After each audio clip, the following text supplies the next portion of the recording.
If you look at AI, number one, just philosophically, it's a tool. It's a way to get things done. AI is very good at processing a lot of information, drawing from different references. At the end of the day, though, it's a tool. You have to read it and you have to make sure it makes sense before you go using it.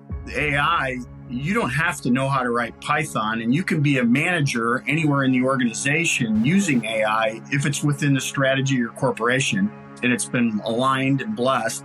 It will actually write the Python code to go get you that stuff and bring you the talk points and information long before you had to go get authorization to write the code to get the information. So it's truly remarkable. Don Voss is a seasoned expert with over 2 decades of experience in finance, strategic partnership marketing, and global sales. As a partner of Sigma Analytics and a pivotal figure in several tech and finance initiatives, Don brings a wealth of knowledge and insight into today's discussion.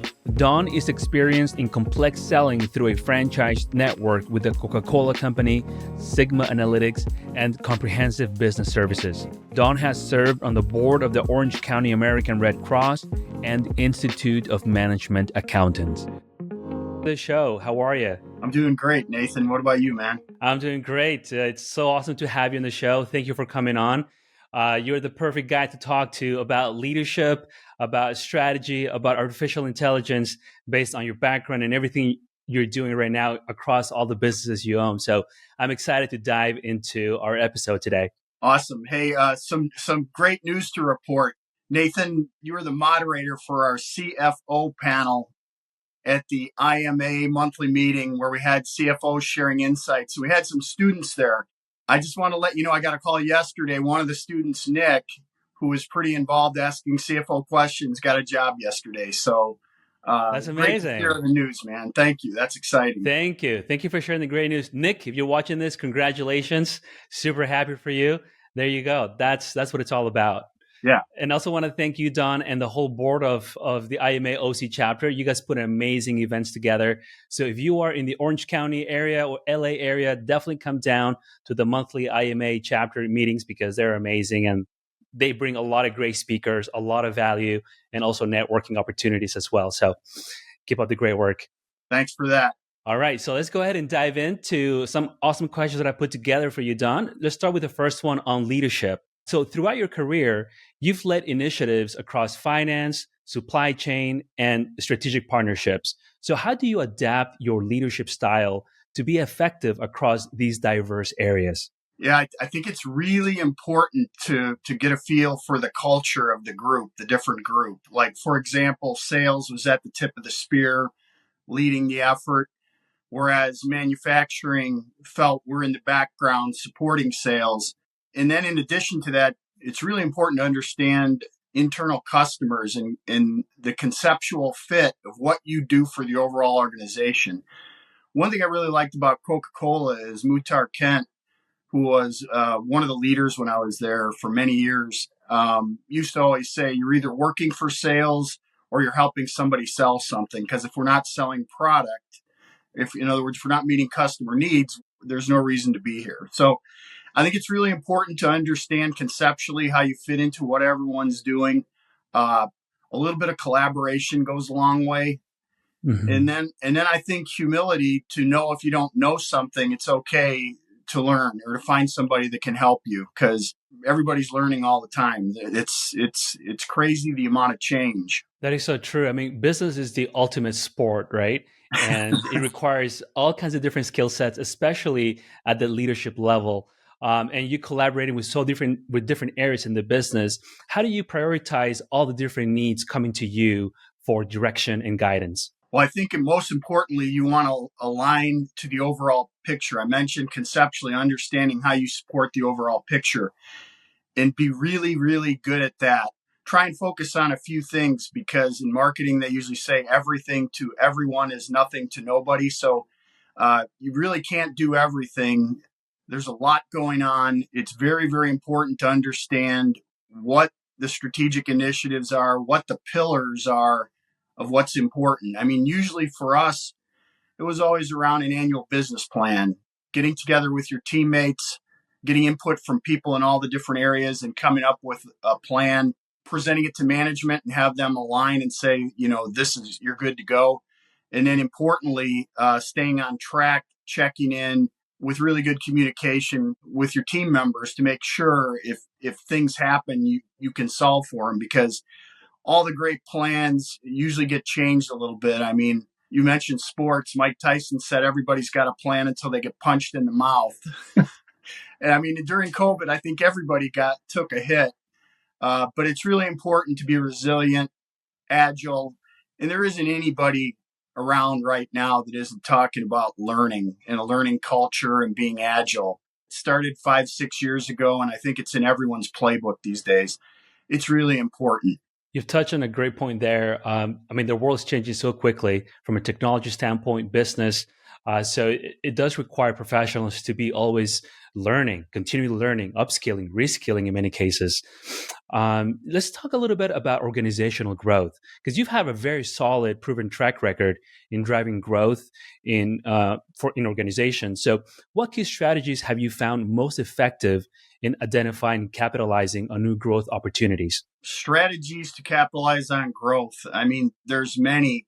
I think collaboration with the team, getting everyone's input and getting everyone involved. There's always a saying, if you want to go fast, go alone. If you want to go far, go with the team. Especially now, it really is about the team and making sure everyone's on board. If you can sprinkle in some empathy, especially now, and help on mindset, vision, direction, communicating what needs to be done, I think that goes a long way. I saw a quote from somebody from the past, and this for me was a long time ago. A guy named Alvin Toffler, who said the illiterate of the 21st century isn't somebody who can't read or write. It is somebody who can't learn, unlearn, and relearn. The dude said that in 1970. Wow. It still rings true today. Nathan, the name of the book he said this in was called Future Shock. So, I mean, I don't know of bigger future shock in a time of greater change than 2020, 2021, 2022, and even 23, because as we came out of this, everyone's dealing with global turmoil, inflation, and now AI, as you mentioned, which is really going to unlock a lot of growth, but there's a lot of challenges there. Absolutely are. And we'll definitely leave a link in the show notes for that to that book on Amazon if anybody wants to go and read it. I'll definitely get a copy of that. Sounds very interesting. From a organizational strategy that you mentioned, usually at the top, the strategy is clear, but as it comes down the pipeline across different divisions, it tends to get lost sometimes. So how do you ensure everybody stays cohesive and marching towards that one vision for a company? Communication and alignment are key. It was always around getting everyone together and figuring out how are we going to achieve this number, because it's big. I mean, and if you're not growing, it's not a good thing. So whether it's sales or profit, hopefully both. But depending on which lever is important at any given time, or if you're trying to build share, like I've been involved now with companies that are just starting out, where it's a little bit of a different game. But it's really important that you communicate and align on what you're doing to make sure it's going to fit in and support the higher level strategies. If I said our strategy is to create happiness for everyone, and I was at a manufacturing location, there may be some ways we have to talk about what we're going to do to create happiness. It's possible. It's just really critical to talk to everyone, get them on board with the direction we're going. And then importantly, in any leadership, you have to deliver results. Without results, it's not a good thing. Having clear goals, right? Results. What are we aiming for? That's so critical, because that really puts everybody together, thinking together, acting together as one team. We touched on AI a couple of times. So I have a question for you as a co-founder of SoftwareBots.AI. You're in the middle of this whole transition into AI and how companies are implementing it. So how do you see AI transforming traditional business operations, more specifically accounting and finance? Well, I think if you look at AI, number one, just philosophically, it's a tool. It's a way to get things done. I mean, if I need to move water, a bucket's technology that can help me move water. AI is very good at processing a lot of information, drawing from different references, At the end of the day, though, it's a tool. You have to read it and you have to make sure it makes sense before you go using it. I first got involved in 2020 or 2019 with just simply process automation. And when we were doing software bots, it was kind of interesting. We were aligning with Blue Prism Automation Anywhere around a lot of work they were doing with customer service bots, um, training in HR, elementary stuff.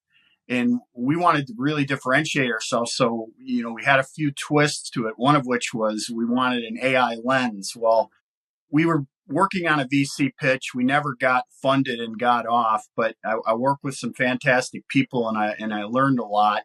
And many of the things we talked about back then, we're seeing come to fruition. I mean, 2023 was a pretty magical year coming out of the gates when all you could see is generative AI, AI, AI.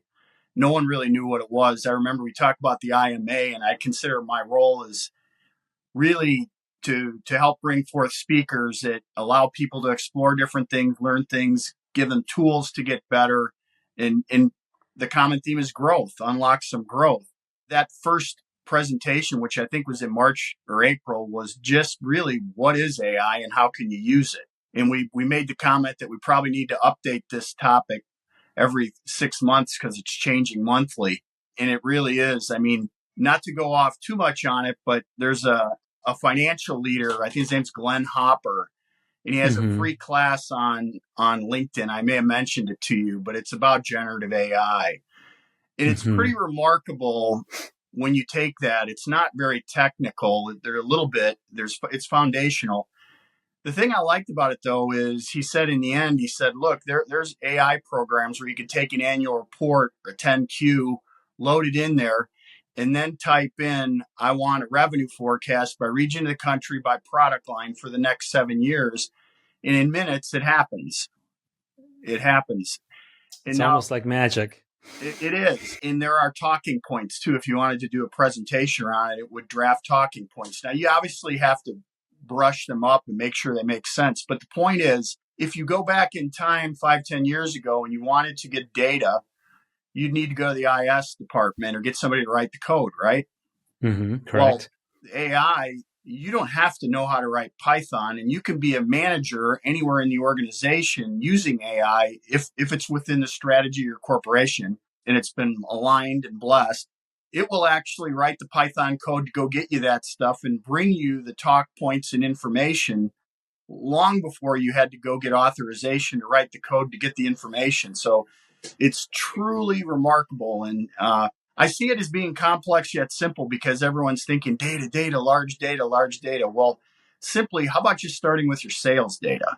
Who doesn't have sales data, and who could benefit from better information on sales data? If you can tell, I'm pretty excited and bullish on AI. I mean, obviously, we would not want to give away any secrets. We'd want to make sure we had some good security around AI. I think it's going to be a great tool, though. I mean, if you look at finance in general and accounting, we have these meetings and we keep track of what's going on in the industry. I think accounting and finance, Nathan, has lost about 300,000 workers recently. 300,000 is forecasted to lose a couple 100,000 more. So the point is, if you're not automating, you're not trying to figure out a way to support your team and get better, faster, it's going to be a tough road for you. And don't wait. Start dabbling right now. Crawl, walk, run is what I would say. Don't stick around waiting because the train's left the station. It definitely has. As of last year, when ChatGPT came out, and I've spoken to many management accountants who haven't even tried using any large language model yet, just because they don't know what the impact's going to be. And I encourage them, just go play with it. Just at least get your firsthand experience on how it works, what kind of results you get from it. You can start with small data sets, like you mentioned. It doesn't have to be big data, but everyone has some sort of data that they can play with, upload to these large language models, play with it, see what kind of output they get. And that starts to turn the wheels to see what the potential is and how they could potentially implement in their own organization. So those are very good points, Don. I like that. There's Chat GPT. I use a lot of times Perplexity.ai. And the reason I like Perplexity is it gives you sources. So you can click on the source and see where the information came from. And you So can use, important. yeah, you can use this quite simply. If you are trying to take out general and administrative expenses, you could go to Perplexity, which is a little bit more on problem solving than just processing language. And you could Hmm. type in what are the top 3 ways right now to reduce selling and administrative expenses. And when you read that, it might not give you the answer, but the important thing is if you talk to somebody about it and share it, as you're saying, it may lead to the solution that you never even thought of. So there you go. Yeah, it could become like a brainstorming partner in a way, right? It help you see things differently that you wouldn't otherwise. Have you used AI in decision making in your organization, Don? And if you have, how have you used it? If not, why not? Yeah, not necessarily decision making, but more around if we were talking to somebody about how to help them automate an area, knowing that industry and knowing what we do, what would be 3 compelling things or 5 compelling things a CFO or somebody in the organization would look at. Now, a lot of times, Nathan, it wasn't innovative with a big I, it was innovative with a small I, but I'll take small I any day versus status quo. Hmm.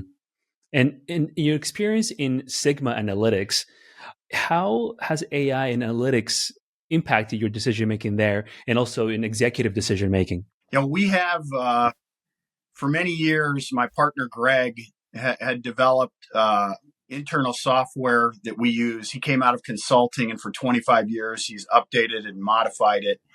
We're in the process of incorporating some AI to it that could take analysis and some work that it historically would take 8 hours and put it down to like 20 minutes or 30 minutes. Only because the speed and the accuracy is very good. I mean, Sigma Analytics is all about scrubbing the information, looking at all the possibilities of what's out there that could have been a mistake that caused you financial leakage. By that, I mean, did you pay too much? Did you miss out on something that you could have taken advantage of? Did you not get credit for something? Did you pay tax when you shouldn't have? In any other big area. So we would do that type of work and we'd recover the leakage or the money for the company. We also have work around automation. If you look at businesses, there's three buckets that are low technology and take a lot of time: payroll, AR, and AP. The triangle: payroll, AR, and AP. So we're really focused on AP. Why? Unfortunately, there's not been a lot of innovation in AP. We have a couple partnerships to help people automate and take a lot of manual work out of the coding. And there's some AI involved in that. It's with Transcend, formerly known as Optima. And then we have another partnership with a payment partner that will allow you to have bring in some extra people that will actually pay everything once you approve it to pay. So your team doesn't have to print checks.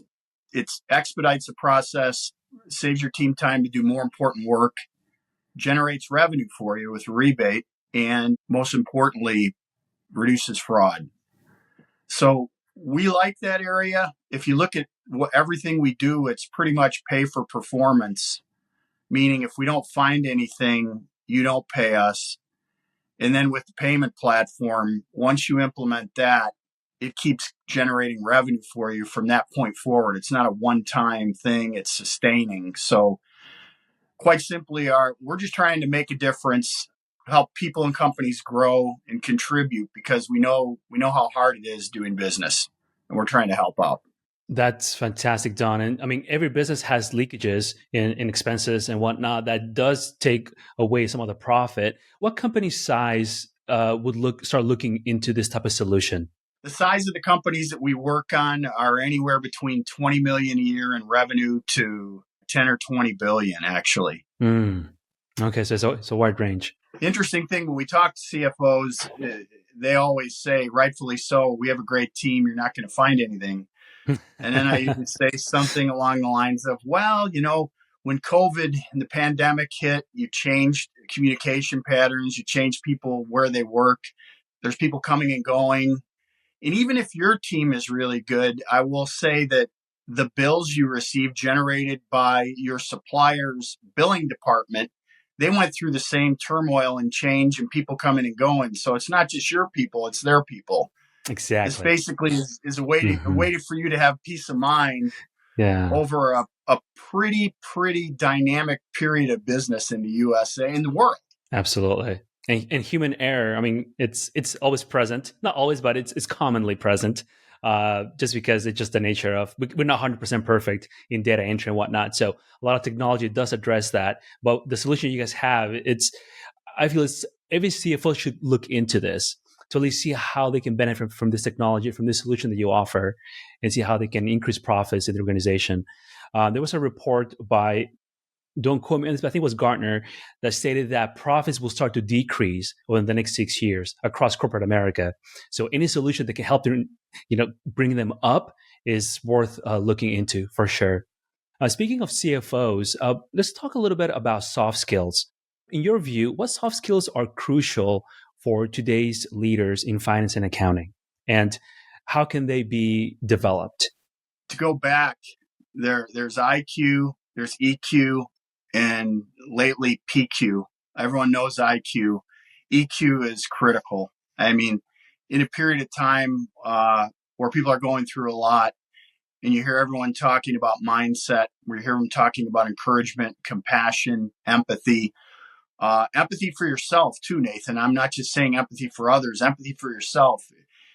During these times, you really don't want to be listening to a voice in your head beating yourself up. You need your energy to do the work. Absolutely. So to answer your question, any of the soft skills, communication is paramount because you can feel the compassion, you can think it, you can communicate it, but communication is going to be critical. Mm-hmm. There's never been a more important time for soft skills, and I'll tell you from my experience with the IMA and having speakers, and even in general, as I came up in the financial area and through manufacturing, everyone always wants to have you up on technical skills, right? Mm-hmm. The technical Right. skills, Mm-hmm. and then they want to get promoted. The technical skills are probably less important as you get promoted. You need to have an understanding, but it's really critical that you can work with other people that think differently and act differently, and most importantly, communicate differently. There's two things, how are you motivated, and then how do you do your work? So there's a couple dimensions there. I think it's really important. There's a lot of work and a lot of commentary on people looking towards the Navy SEALs from a performance standpoint. And I don't know if it was Simon Sinek or somebody was talking about, look, let's take a graph and let's have performance on one side and then trust on the other side. So you have four quadrants. You have high performance, low trust, high performance, high trust. That's a no-brainer. But the interesting things the SEALs said is, look, we'll take medium performance, high trust. We'll take low performance, high trust over anything else because it's about the team. Yeah. And really, with SEALs, they're on a different level on mindset. I found it interesting. They have a phrase called something like full benefit, which is anything you don't know or don't understand. It's a benefit to you because you get to learn something new or try something different. And it's a mindset approach. It's a great perspective. And I can best describe the perspective as I'm golfing with my sons and we see someone getting ready to putt and they step away from the putt and they're like, this guy's taking forever. I said, well, he's probably smart enough to know that the voice in his head telling him he's going to miss is wrong. He's stepping back and saying, I'm going to make this putt. So I think anything around that's critical. I talked about IQ, EQ is important. The other thing, just briefly, a book I'm reading and it's some training I just completed is on PQ. I'd love to know more about that. I've never heard of PQ before. So if you could please share. It's really about reaching your potential. What's holding you back from reaching your potential? And the number thrown out, a great guy, a Stanford guy, Shirzad Shamin, has a book. And the premise is there's a discerning mind that's creative and gets a lot of stuff done. And there's another mind that has feelings of anxiety, guilt, and it takes and sucks a lot of your energy and you don't get much done. And really what his training is about is getting you into that high performing state. We talked about it. It's really flow. He doesn't call it flow state, but I think it's our friend Mihai Csikszentmihalyi, Mm. the father of positive psychology, who talked about flow. And I really think from a competitive standpoint, you talked about costs coming up, profit margin shrinking. There'll be a lot of work done on teamwork, culture, mindset. Will be mental fitness and mindset will be of paramount importance, I believe, in my mind. Thank you for sharing that. It's very important. PQ, how can an organization implement PQ training in their teams? Yeah, I think first there's an assessment that'll allow you to kind of see where you are, and you can go on his website. It's free, of course. Okay, we'll link it. We'll link it down for everybody to go check it out. Yeah, they're called saboteurs. The number one saboteur that hurts your productivity and performance is called the judge, and it's a judge of you, others, and circumstances. And team members, I think when they have the training and they talk about the judge and then they talk about their discerning mind, it's creative. If they've all had the training and somebody's going on and on about a situation over and over, that I can make a comment about, well, the judge is really working you over right now. Let's move on, because I think Carl Rogers, one of the psychology guys, said if you name it, that's all you need to do is name it and you're Yeah, moving on, yeah, right? You don't need to dwell on it. You don't need to fight it, because if you fight it, you're going to have more energy wasted. You just name it and get back going again. So I think it's a framework. It's a great framework. And if everyone's on board, I would really love to see what could be done from a culture performance standpoint. that's great. I'm going to link that assessment down below in the show notes for everyone to go check it out. I think it's worth looking into this. EQ, IQ, and PQ. PQ. PQ. All right, very good. Thank you for that, Don. Intelligence, emotional, reaching your potential. There you go. The perfect trifecta. Excellent. Good things are, everyone talks about threes, Nathan. You have to have three. Yeah, everything goes in. Everything that's great is in threes. That's true. Let's talk a little bit about, just back real quick to AI. What are some of the biggest challenges businesses face when implementing AI solutions, like the ones you offer with analytics and AI as well? I think getting alignment with everyone on their policy and strategy on it's of paramount importance. You should not start using it until you know what the strategy is and how you want to use it. I think a lot of times just getting started is always the biggest deal. How do I get started? And then again, this is my thing is I always used to talk about crawl, walk, run. Regarding any habit, let's say you wanted to get in shape.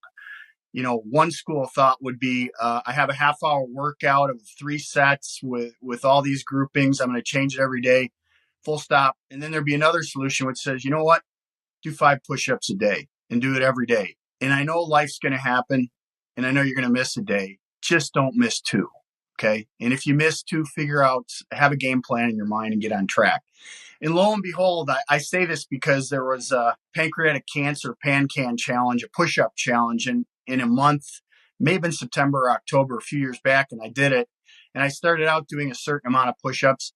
They weren't a lot. And then I just automatically, once I could do it, I stepped it up automatically. And it's just about a really good habit that you can build on. So that's a simple answer, but really you have to boil things down to something simple. With AI, start out simple, get it under your belt, and then build on it. Don't try and do everything all at once. People don't like to change, right? So start out, a really good book on habits. You probably read it, Atomic Habits, James Great Clear. book. No one says it better than James Clear. and it was on top of mine because I read that book during the pandemic. And lo and behold, yesterday I saw there was a free 1-hour talk he was doing that a company sponsored on LinkedIn. And then I listened to it, and it was wonderful because he's kind of evolved his story and he's added new things. It's just really actionable. It's stuff you can do. And you need to talk about stuff that can be done. If you can't, in other words, if you can't execute a strategy, the strategy is no good. Execution is everything. Yeah, I want to go back. Execution's everything. Massive action to execute. In our job at Sigma, if the solution can't be executed, it's really no good to anyone. Exactly. You can have the perfect plan, but if there's no execution or it cannot be executed, it doesn't mean anything. So, like you said, massive action, execution. That's the key, not only to success, but to really achieve anything you want in life, in business, personal, anything, any goal. Something you talked about was very interesting. Was the example of push-ups, the daily push-ups. So, from an AI, if we can extrapolate that idea into AI, is like if someone who's watching this has not used AI at all yet, any tool, spend 10 minutes a day. Just play with it a little bit every single day.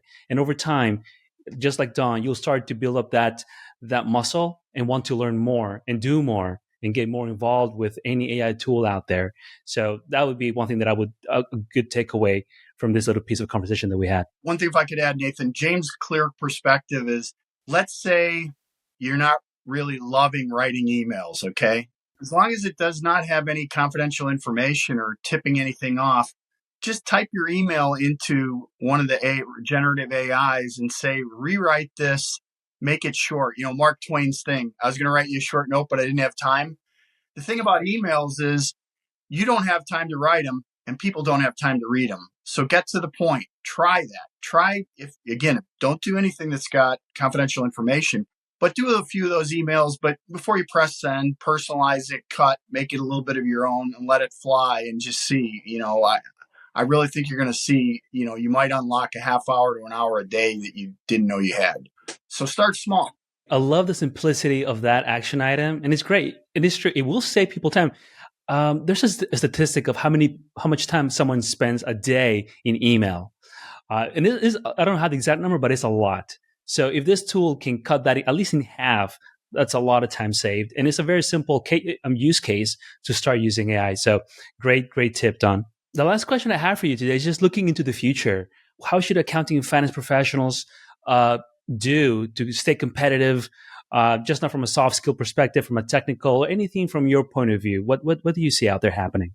I think anything around data science, trying to get a little bit more data, trying to leverage that data in advance to do iterations, to make moves, to run plays that are going to make you better is where you want to be.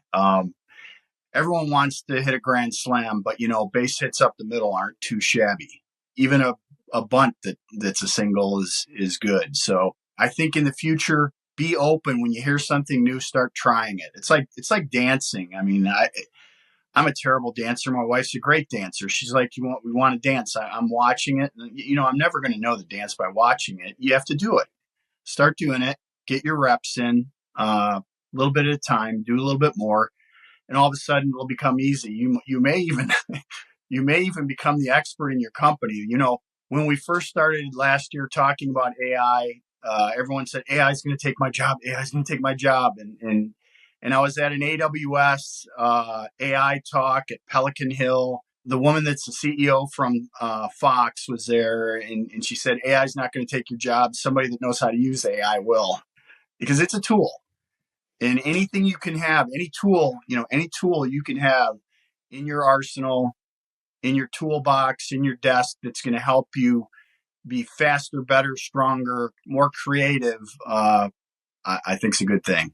That's a great point to wrap up, Don. Thank you. Where can our viewers go learn more about you, about Sigma Analytics, and any other company you'd like to direct them to? I'm working with two enterprises, Sigma Analytics, my partner Greg Woods and I. It's sigmaanalytics.biz.